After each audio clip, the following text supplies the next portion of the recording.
Bom dia, irmãs e irmãos, que a paz e a graça estejam com vocês. Nesse domingo, muito bom estarmos juntos mais uma vez. Hoje nós vamos continuar com a nossa escola dominical, continuando com a nossa revista. Estamos no lição número 3 da revista O Prazer de Viver, tá certo? Essa é a nossa revista, lembrando, tá de trás para frente porque é espelhado a câmera, tá certo? Vamos então para a lição 3, nossa revista nesta manhã. É uma lição que tem um foco para pessoas mais jovens um pouco, trata a questão da importância de cuidar dos filhos, de aproveitar bem esta criação e a vivência com os filhos, mas vou procurar, como fiz no ano passado, dar um recorte mais específico para a nossa comunidade, para a nossa igreja, a partir de nosso público-alvo da nossa comunidade aqui na IPU de Salvador. Ok? Nós vamos para um louvor, na volta a gente ora e na sequência tem o estudo bíblico. Vamos louvar ao Senhor.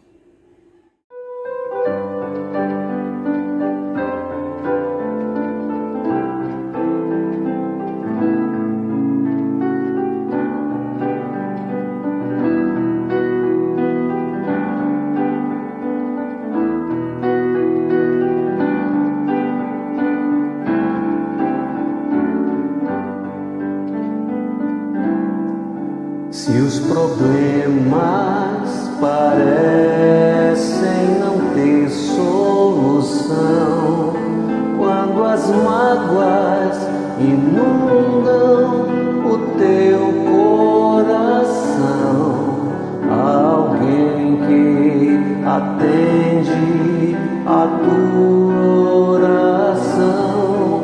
Jesus Cristo, o Mestre e Senhor,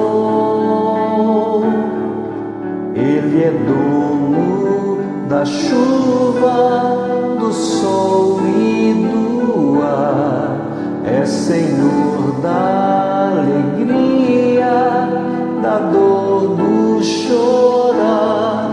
Ele é dono dos montes, do céu e do mar, é Senhor das crianças, das preces, dos hinos. Ele é meu e também teu Senhor.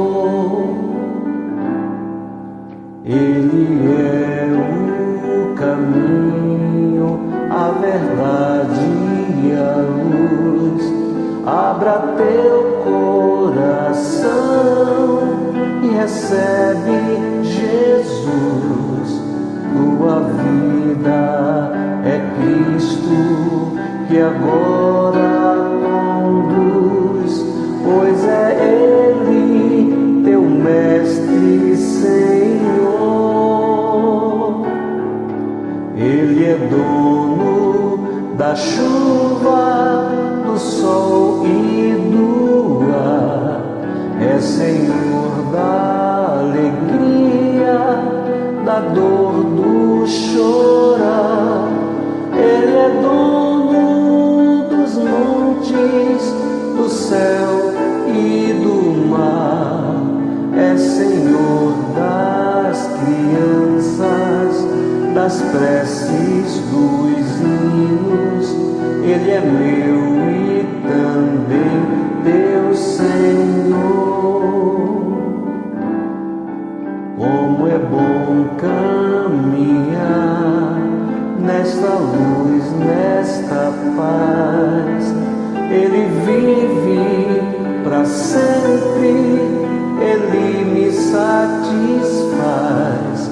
Eu sou dele e a vida que Ele me traz é segura, pois Ele é Senhor.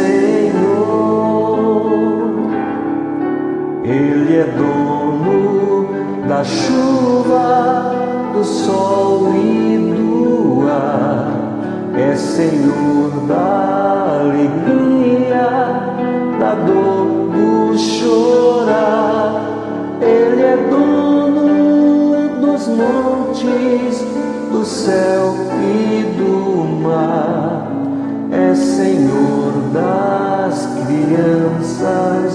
das preces, dos hinos, Ele é meu e também teu Senhor.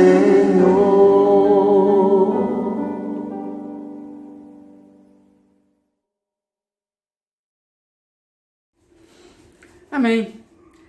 Vamos orar. Pai Santo, Pai Bendito, nós te agradecemos pela manhã deste domingo, te agradecemos pelo teu cuidado para conosco, te agradecemos porque podemos mais uma vez nos reunirmos enquanto igreja para estudar tua palavra, para estudar temas relevantes à nossa existência. Obrigado, Senhor, pela oportunidade que, mesmo em tempos difíceis, em tempos de distanciamento, não impedes, ó Deus, que nós, teu povo, nos reunamos, possamos anunciar tua palavra, possamos falar das coisas referentes ao teu reino. Obrigado por tudo, Senhor. Nos ensina cada vez mais a compreender, a entender a tua vontade em nossas vidas. É em nome de Jesus que nós te oramos. Amém. Amém, irmãs e irmãos. Então nós vamos para mais uma lição. A nossa lição de hoje: ei, pais, é importante aproveitar a vida com seus filhos. E o texto básico de nossa lição está em Eclesiastes, capítulo 6, versículo 3, que diz assim: que adianta uma pessoa viver muitos anos e ter 100 filhos, se não aproveitar as coisas boas da vida e não tiver um sepultamento decente? Eu digo que uma criança que nasce morta tem mais sorte do que ele. Um texto, Eclesiastes tem uns textos, tem umas sacadas meio estranhas, eu diria até meio pesadas em algumas situações. É um livro que trata do cotidiano, trata de uma espécie de desabafo, de críticas, desabafos que o autor do livro tem em relação a toda a existência. É um indivíduo que passou por muitas coisas, um indivíduo que teve muitas experiências, e a partir das experiências que ele teve, no livro, ele começa a mostrar que nada dessas experiências, nenhuma dessas experiências tem sentido se o Senhor não se fizer presente.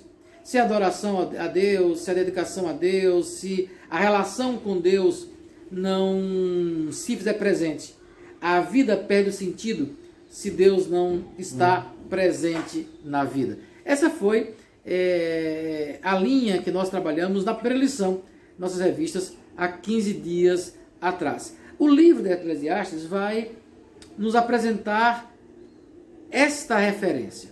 Então, diante das coisas simples da vida, o autor sempre traz um questionamento. Então ele fala do tempo, ele vai falar do casamento, vai falar dos filhos. Então ele vai estar sempre trazendo temáticas que estão ligadas à simplicidade da vida. Mas que quando nós não vivemos esta simplicidade da vida de forma a adorar o Senhor, a estar na presença do Senhor, nós perdemos o melhor da vida. Lá no final do livro ele vai dizer: lembra-te, jovem, do Criador nos dias de tua mocidade. Então, essa ideia da lembrança, do estar trazendo o Senhor para a nossa existência, para a reflexão da nossa existência. E nesse texto especificamente, ele nos traz uma reflexão para a felicidade diante da relação com os filhos. Que adianta uma pessoa viver muitos anos e ter 100 filhos se não aproveitar as coisas boas da vida e não tiver um sepultamento decente? Que seriam as coisas boas da vida? Que seria um sepultamento decente? Na conversa, a gente vai procurar pensar um pouco sobre isso. Há 15 dias atrás, eu comentava com vocês, em nossa primeira lição, essa tendência que a sociedade moderna colocou para o homem. Quando eu falo sociedade moderna, estou falando essa sociedade industrial e pós-industrial que vai começar ali por volta do século XVII, século XVIII especificamente. Então esse mundo moderno que se confunde hoje com a contemporaneidade, ele colocou para nós um peso muito grande, que é o peso de se ter as coisas. Nós produzimos e trabalhamos para termos, para estarmos acumulando coisas, consumindo coisas, e aí a nossa relação entre o ter e o ser. Muitas vezes nós confundimos que nós somos algo se nós tivermos algo. Então eu preciso daquele curso, eu preciso daquela casa, daquele carro, eu preciso daquela vestimenta, daquele celular, daquele tipo de coisa que vai fazer com que eu esteja em determinados lugares para que eu venha a ser a pessoa que eu projetei ser, ou muitas vezes que projetaram para que eu fosse. E aí a gente tem um outro problema. Muitas vezes nós projetamos para os outros, ou temos uma vida projetada pelos outros, para que nós sejamos aquilo que os outros querem que nós sejamos. E para que eu venha a ser, eu preciso ter. E esse ter está ligado ao acúmulo de coisas que não vão gerar a verdadeira felicidade, não vão trazer satisfação, não vão trazer presença de Deus em nossas vidas. E por que eu digo isso? Porque muitas vezes nós, pais, projetamos para os nossos filhos, ou numa realidade nossa hoje, já presente em nossa comunidade, projetamos para os nossos netos algumas coisas que nós queremos que eles sejam. Então, é preciso, antes de mais nada, pensarmos esta realidade. Nós estamos projetando para os filhos e netos realidades que não são as dele? Ou será que estamos nós vivendo uma realidade que foi projetada para nós, que não é a nossa realidade? Muitas vezes nós ouvimos, ou talvez nós tenhamos dito, certo? A frase que a nossa lição reproduz: tenho que dar aos meus filhos o que os meus pais não me deram. Ou em nossa realidade, preciso dar aos meus netos aquilo que eu não pude dar aos meus filhos. Só que esse que eu pude dar, ou que eu não recebi, está ligado à questão do bem material. Esta sociedade de consumo, no qual nós fomos criados, no qual existimos, eu falei do século XVII para cá, em especial esses últimos tempos, uma sociedade que nos impõe sermos algo a partir daquilo que nós temos. Nós reproduzimos esse discurso exatamente para querer dar aos filhos ou dar aos netos aquilo que nós não queremos. A pergunta talvez seja: será que eles querem? Será que nós queríamos isso? Ou a nossa projeção em dar ao outro, dar ao filho, dar ao neto o que nossos pais não deram, nós não temos que pagar um preço muito alto. E aqui o preço não é somente econômico, porque as coisas que nós queremos dar aos filhos ou queremos dar aos netos, elas são caras realmente. Então nós vamos encontrar famílias inteiras em que os pais, mãe e pai, trabalham diariamente, diuturnamente, manhã, tarde e noite, para ter uma condição financeira e poder dar aos filhos, e muitas vezes, agora eu digo aos netos, bens materiais. Então, é a melhor escola. Mas que melhor escola? Aquela que eu projetei como sendo a melhor escola? Ou aquela que é a escola da moda porque o filho de fulana estuda naquela escola? Porque o filho de fulana tem os melhores índices, aquela escola tem os melhores índices de aprovação naquela realidade daqueles alunos. Então, para nós, aquela é a melhor escola e custa caro a melhor escola. Então, eu vou ter que pagar para eles venham a ter aquela formação, porque eu projetei para eles que aquela é a melhor formação. Tem escolas, ensino superior em Salvador, em alguns cursos, que a mensalidade da escola é em torno de R$10.000.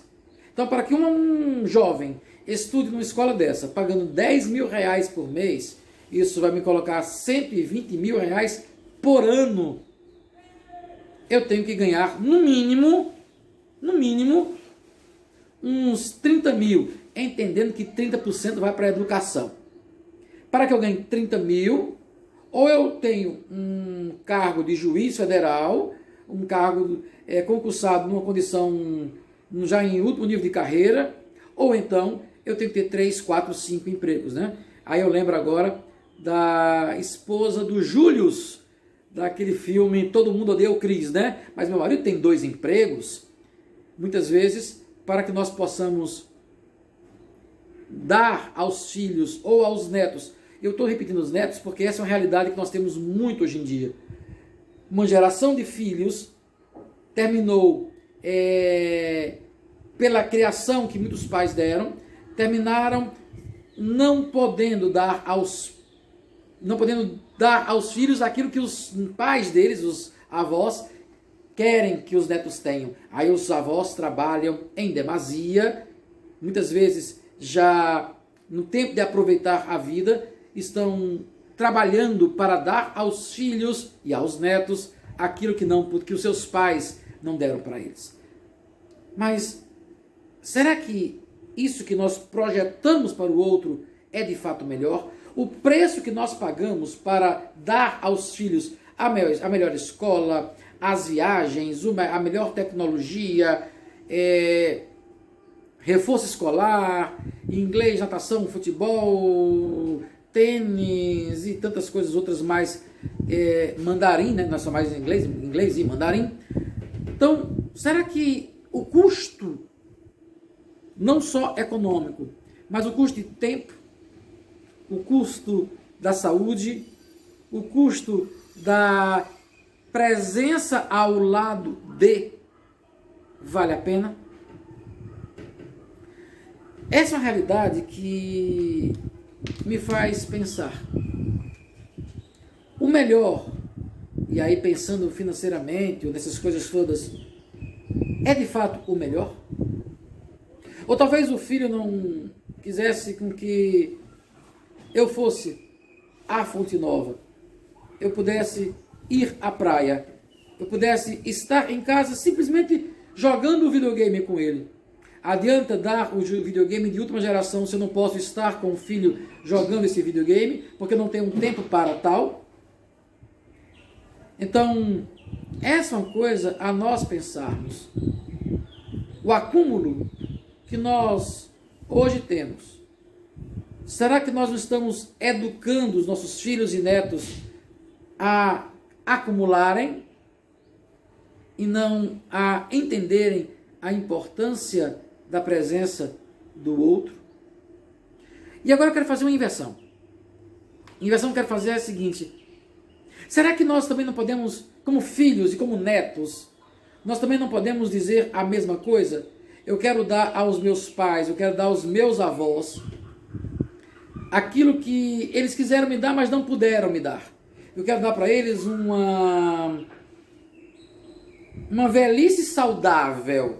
Só que saudável, ou uma velhice confortável. Só que o confortável e o saudável que nós projetamos para eles é apenas dar a eles os bens de consumo que nós, filhos e netos, achamos que eles devem ter. Então eu vou dar ao meu avô, dar ao meu pai o celular de última geração para que ele possa falar com o bisneto por aquele celular de última geração. Eu vou providenciar para os meus pais uma viagem para que eles possam se divertir. Eu pergunto, será que os nossos pais não queriam apenas que nós almoçássemos com ele no domingo? Que nós passássemos com ele um final de semana, essa viagem que eu programei do cruzeiro no Caribe para os meus avós? Será que meus avós apenas não queriam que eu estivesse com eles um final de semana em Baçaí, para lembrar aqui de Moisés. Muitas vezes nós queremos suprir a nossa ausência, suprir o nosso cuidado real, dando às pessoas bens de consumo. E para que eu possa suprir dando bens de consumo, eu preciso trabalhar e cada vez mais sumir da vida do outro, porque o meu trabalho faz com que eu me afaste das pessoas. Esse trabalho em demasia faz com que eu me afaste das pessoas. O Salmo 127, chamado Salmo da Família, ele tem uma expressão bem interessante. Ele diz nos versículos 3 e 4 que os filhos são presentes do Senhor, são verdadeira bênção. Os filhos que um homem tem na sua mocidade são como flechas na mão de um soldado. Então, muitas vezes, nós não pensamos que essa bênção que são os filhos, eles são a presença deles, o cuidado deles, a proteção que ele vai nos dar, é importante. Nós não pensamos muitas vezes no filho como bênção. E sabe por quê? Talvez agora eu seja radical na minha fala. Quando a gente trabalha em demasia, querendo dar ao filho ou ao neto ou ao pai, querendo suprir uma necessidade financeira, usando a desculpa que aqui eu não tive, ou porque eu não pude dar, ou porque não foi a que eu recebi, sei lá. Nós não estamos pensando nesses como bênção. Nós estamos olhando para esses como verdadeira bênção, como diz o salmista. Mas, de alguma forma, este torna-se um peso para nós. Porque chega no final do dia, nós dizemos, puxa, como eu estou cansado. Puxa, como eu estou exausto. E muitas vezes, na hora de uma discussão, na hora em que o filho, ou a filha, ou o neto, ou a neta, ou o pai, não cumpre aquilo que nós projetamos nele, nós dizemos, mas eu trabalhei tanto, eu fiz tanto por você e você não consegue nem sequer responder positivamente? Ué, e a bênção? Muitas vezes, nós, ao projetarmos o que nós queremos para o outro, nós não percebemos que o outro deixa de ser bênção e passa a ser um peso. Mas a gente vai sempre usar a desculpa. Não, eu faço tudo para eles. Para eles, ou muitas vezes para satisfazer a nós mesmos. Filhos são bênção. Pais, avós, netos são bênção. Nunca devem ser peso. Nunca devem ser algo que faça com que lá na frente eu queira cobrar deles atitudes a partir da minha referência.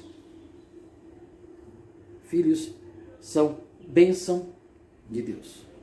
E muitas vezes, esses filhos, esses netos, eles não estão desejosos desses bens.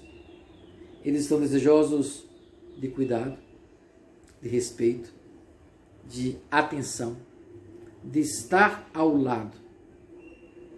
É preciso nós pensarmos como nós temos trabalhado isso em nossas vidas. Muitas vezes, e aí a lição nos traz um outro tópico, pais superprotetores, filhos inseguros e infantilizados. Esta é outra realidade. É a chamada geração canguru, em que os pais protegem tanto que aí chegam a uma fase adulta, não passam a produzir por conta própria, ou melhor, não seguem o curso natural da vida, os pais continuam suprindo as suas necessidades, vêm os netos, e aí, como os filhos não produziram, os avós vão suprir as necessidades dos netos. e tornando muitas vezes os filhos super protegidos e infantis. Infantis no sentido de não tomarem responsabilidades, não assumirem a responsabilidade que a própria condição humana exige. E aí os pais que protegem, os pais que ficam super protegendo, saem em defesa dos filhos como se fossem ainda crianças de 3, 4, 5 anos.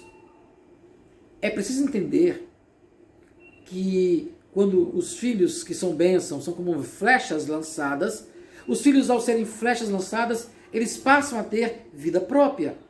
São responsáveis pelos seus atos, pelas suas escolhas. Então não cabe a nós, pais, nos culparmos pelas escolhas dos filhos, não cabe a nós, avós, nos culparmos pelas escolhas dos netos, nem muito menos tentar, através de uma superproteção, minimizar essas escolhas. Apoio, cuidado, estar ao lado é fundamental. Sim, vamos dar apoio, vamos estar ao lado. Muitas vezes, se for necessário, ajuda financeira, mas em nenhum momento podemos assumir as responsabilidades dos filhos ou dos netos.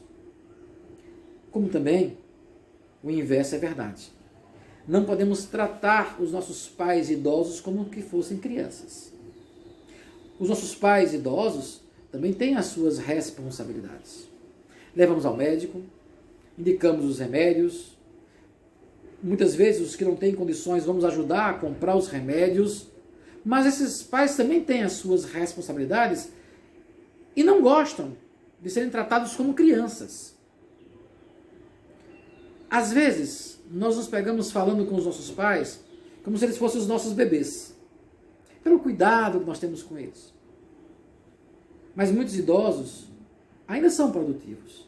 Muitos idosos ainda estão numa fase produtiva, talvez não com a mesma produtividade que tinham há 10, 20, 30, 50 anos atrás, mas ainda têm a sua produtividade. Ainda podem cuidar da casa, ainda podem ajudar nas atividades do trabalho mesmo, aqueles que têm empresas familiares.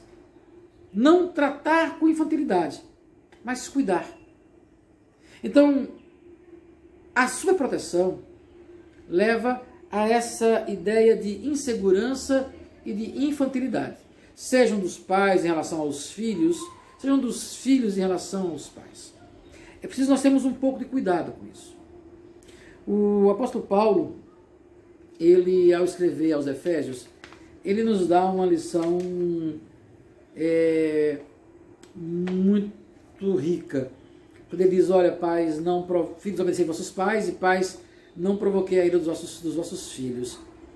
A realidade que Paulo escreve isso é uma realidade em que não havia tanta, vamos assim dizer, eita, quase que não sai. Não havia vida longa. Eita, agora saiu, né? Não havia essa vida longa. A realidade era outra. Será que Paulo não escreveria hoje, filhos, não provoquei a ira dos vossos pais? Pais, né?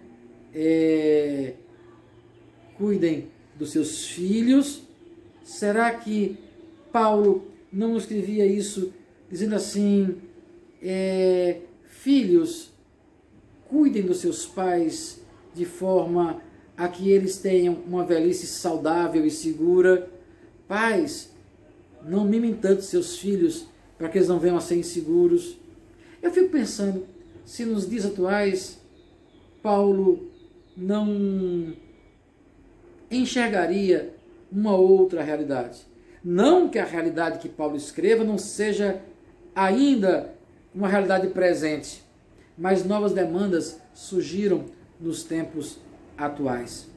Então é preciso com que nós não tratemos o outro, quer seja pai, quer seja filho, a ponto de gerar uma geração de pais ou avós, ou de filhos e filhas e netos e netas infantilizados.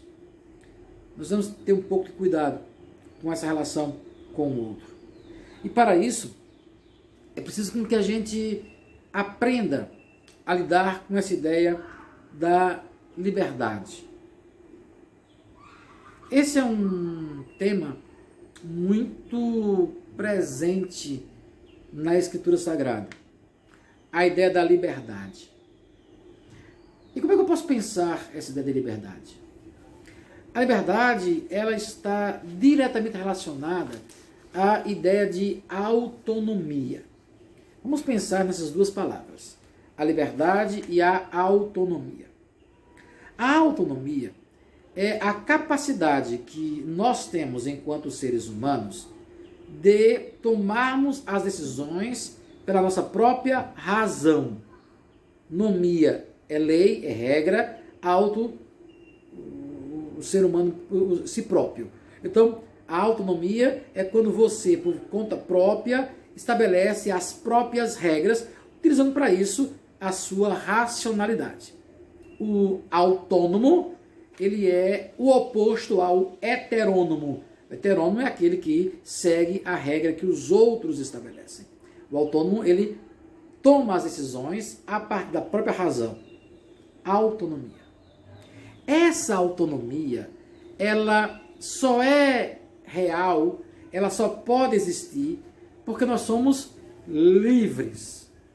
Então, a liberdade é a capacidade que nós temos de poder tomar as decisões pela nossa própria razão. Dois conceitos que estão totalmente interligados. A liberdade é a minha condição enquanto ser humano de poder decidir pela minha própria racionalidade. Então, a liberdade é uma condição humana. Homens e mulheres são livres. E por sermos livres, nós podemos tomar as decisões pela nossa própria razão. Só que essa liberdade, ela muitas vezes entra em conflito. Porque esta tomada de decisão, muitas vezes, ela é conflituosa com a tomada de decisão do outro. Por isso, a ideia de liberdade é uma ideia que em algum momento vai esbarrar em alguma coisa. E onde é que esbarra a liberdade? O que é que vai impedir com que essa liberdade avance? Exatamente a capacidade do outro também tomar decisões. Então imagine que eu tenho a liberdade e, por ser livre, eu quero invadir a casa do outro. Eu sou livre. A minha razão, então, por ser livre, eu vou tomar a decisão da minha racionalidade de invadir a casa do outro. Só que essa liberdade, ela vai encontrar uma barreira. A barreira é justamente o espaço do outro. É o espaço de liberdade do outro. A casa do outro, a residência do outro, o espaço físico do outro. É o espaço do outro tomar decisões. E não espaço que eu tome decisões. Eu não posso tomar decisões no espaço do outro. Aí eu estou ferindo a autonomia do outro. Com isso quer dizer que quando nós pensamos na criação dos filhos, os filhos, eles devem ser criados a partir desta capacidade da liberdade, sabendo que são livres e responsáveis pelas suas ações. Mas esta liberdade vai encontrar um limite. E o limite é exatamente aquilo que nós, a partir do processo de formação do outro, chamamos de disciplina. A disciplina seria exatamente o ensinar ao outro que existem limites. E o limite está exatamente na liberdade do outro. A disciplina é entender que o espaço dele é ele que toma as decisões. Não sou eu que tomo as decisões. Eu preciso me disciplinar a não querer tomar a decisão pelo outro. Posso argumentar, posso mostrar os caminhos, aponto possibilidades. No processo argumentativo, levo o outro a entender da forma com que eu entendo, mas a decisão, ele é livre para, a partir da sua autonomia, dizer o que vai fazer ou o que não vai fazer. Então, quando nós pensamos em liberdade e autonomia, esses dois conceitos irmãos, estamos pensando em que a criação dos filhos deve ser uma criação que possibilite a liberdade a partir desse elemento que é a disciplina. Quando se diz que os pais devem disciplinar seus filhos, os pais, num processo de educação, devem apresentar esse limite, apresentar o limite de decisão do outro, ou melhor, você está invadindo a decisão do outro. Então, isso é bem básico, bem simples. Os pais vão e fazem o almoço da casa, e aí os pais só têm condições financeiras de comprar um tipo de proteína para o dia. Eu vou comprar proteína. Ok, eu vou comprar lá a proteína, eu comprei frango. E o frango que eu pude comprar apenas a carcaça do frango. É o que eu podia fazer. Meu recurso só foi esse. E eu não vou invadir a liberdade do outro entrando num processo de tirar do outro que eu não posso. Meu limite é esse. Então eu fui livre e dentre as proteínas que tinha, dentro da minha condição financeira, eu comprei juntamente com minha parceira, decidimos, compramos, e essa é a disciplina, essa é a nosso almoço de hoje. A proteína vai ser carcaça de frango. Ótimo! E aí, na liberdade, oferecemos aos nossos filhos a carcaça de frango com o restante do acompanhamento. Chega o menino e diz, eu não gosto de carcaça de frango. Eu não gosto. Ok. Mas a decisão de você não gostar é sua. Está no campo da liberdade, no campo da autonomia. Mas aí você vai dizer, eu não gosto e vocês só têm carcaça de frango, vocês não cuidam de mim, vocês não gostam de mim, sabem que eu não gosto disso. Na casa da minha tia tem outro tipo de carne, porque meu tio é melhor do que vocês. Opa, olha que eu estou extrapolando o espaço de decisão do outro. Nesse momento, entra a disciplina.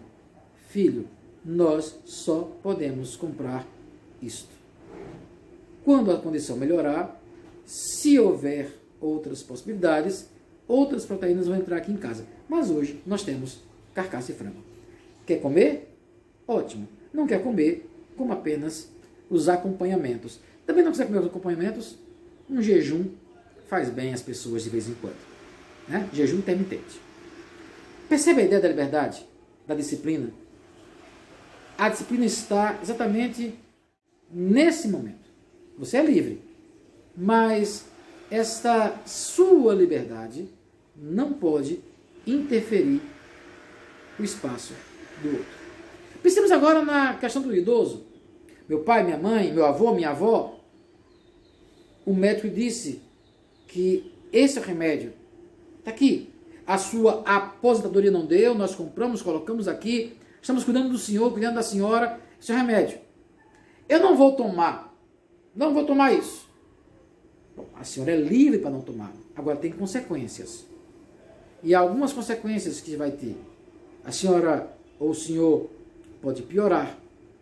Isso pode causar isso, aquilo, outro. O argumento. Não é o forçar, mas é tudo argumento. Esse senhor, essa senhora, esse idoso, essa idosa, ainda está nas suas faculdades de tomada de decisão. A liberdade deve existir, mas essa liberdade não significa falta de limites. Muitas vezes os avós são permissivos em relação aos netos. E muitas vezes os avós, por serem permissivos, extrapolam o espaço de decisão. O espaço de decisão que seriam dos pais. Os avós extrapolam. E aí terminam dando aos netos aquilo que muitas vezes os pais entenderam que não era a hora ainda de dar aos netos. Os tios e as tias também fazem isso, né? Então, é preciso entender que existem limites. Por isso, o diálogo, a conversa, é sempre o ponto fundamental em qualquer relação. Liberdade não é a falta de limites. Liberdade é esta possibilidade de nós tomarmos as decisões a partir de nossa racionalidade, mas entendendo que existe um limite. O limite é o espaço de decisão do outro.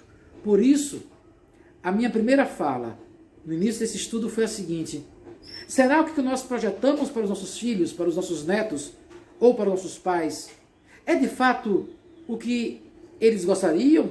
Ou nós estamos num processo de dar em demasia ou tirar em demasia, entrando no espaço de liberdade do outro?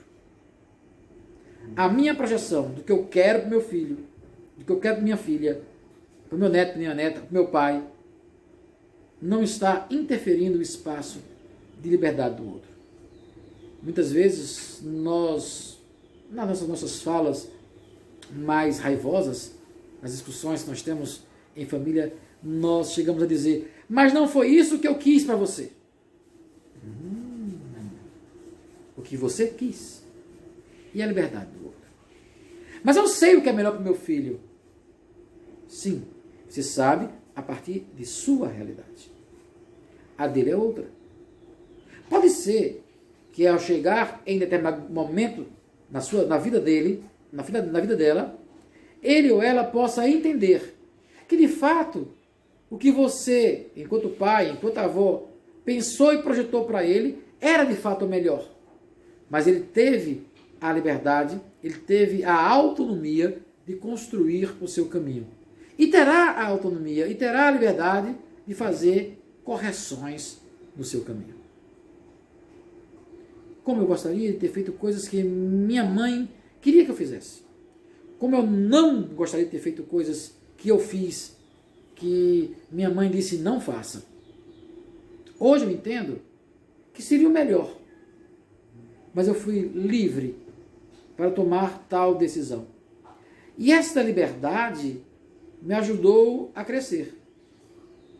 Essa liberdade me ajudou a não ser dessa geração infantilizada. Me ajudou a tomar decisões na minha existência. Proteger, cuidar, não é só dar bens, é estar ao lado. É estar ao lado, inclusive, mostrando os limites das nossas liberdades. Os limites que nós temos.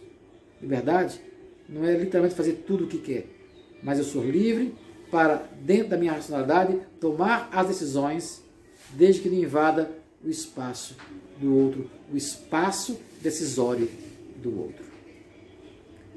Trabalhar, produzir, gerar riqueza. Isso é bom, mas não é tudo. Precisamos cuidar. E nós cuidamos estando ao lado. Cuidamos ouvindo. Cuidamos dando as liberdades às pessoas. Que Deus possa nos ajudar a compreender essas coisas. Tá certo? Deus possa nos ajudar a melhor tratarmos, criarmos filhos, criarmos netos, cuidarmos dos nossos idosos e assim possamos ter uma vida boa. Como é que diz o escritor, né? Aproveitar as coisas boas da vida. Que possamos aproveitar as coisas boas da vida. Deus abençoe, irmãs e irmãos. Vamos louvar o Senhor e a gente volta com um momento de oração, encerrando a nossa escola bíblica dominical. Deus abençoe. Fonte eterna de amor, que transportas de bondade, te derramas em favor de toda a humanidade. Vem me dar a tua mão e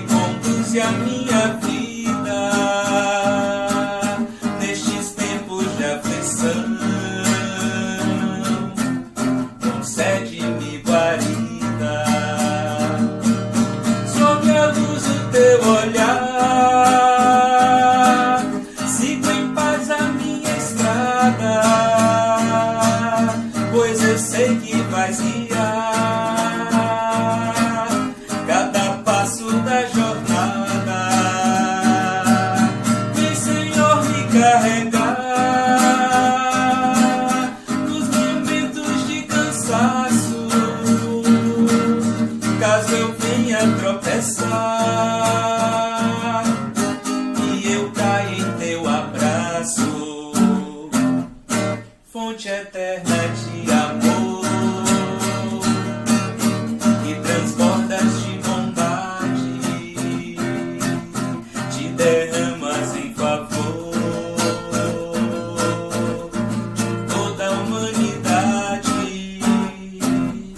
Vem me dar a tua mão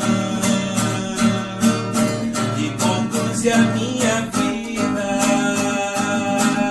nestes tempos de aflição.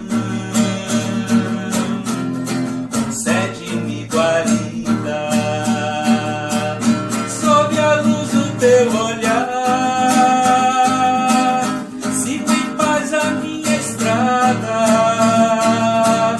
pois eu sei que vais guiar cada passo da jornada. Vem, Senhor, me carregar nos momentos de cansaço, caso eu venha tropeçar e eu caia em teu abraço.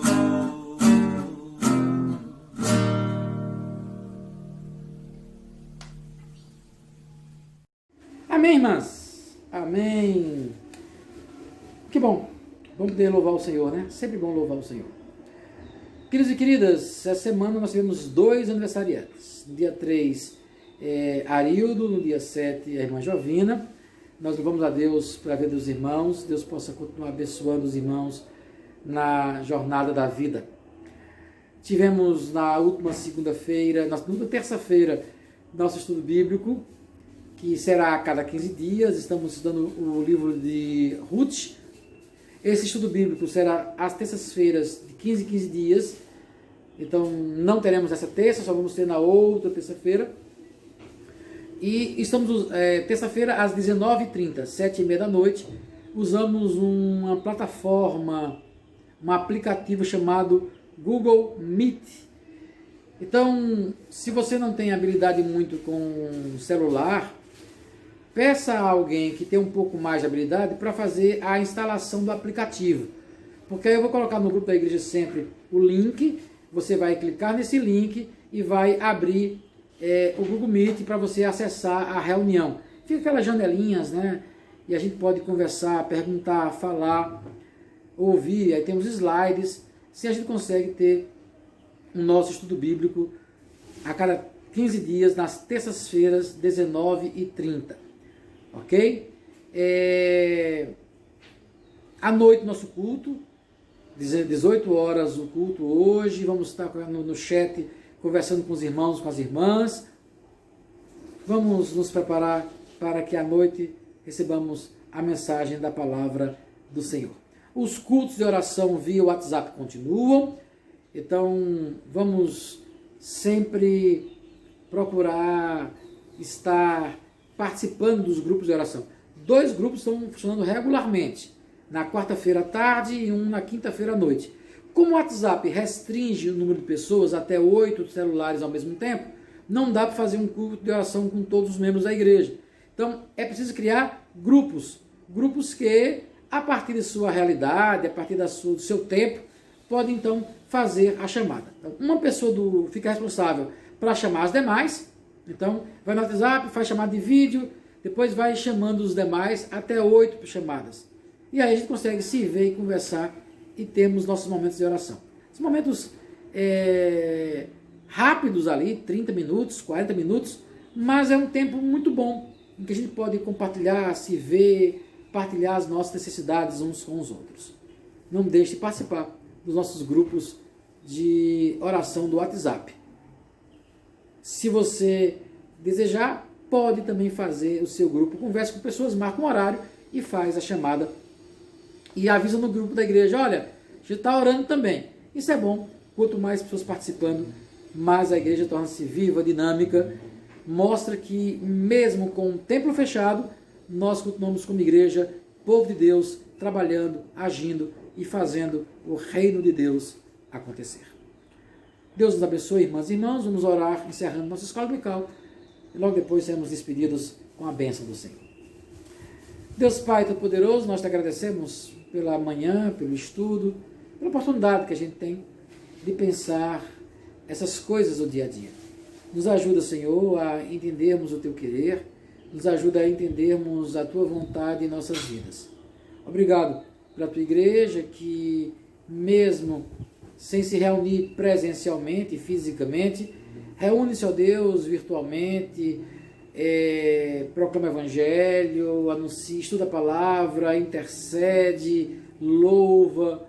Nós, enquanto igreja, Senhor, como tua igreja, não deixamos de existir. Eu te louvo, Senhor. Te louvo pelas ferramentas que tu nos dá para que possamos continuar, enquanto igreja, fazendo a tua obra. Obrigado por tudo.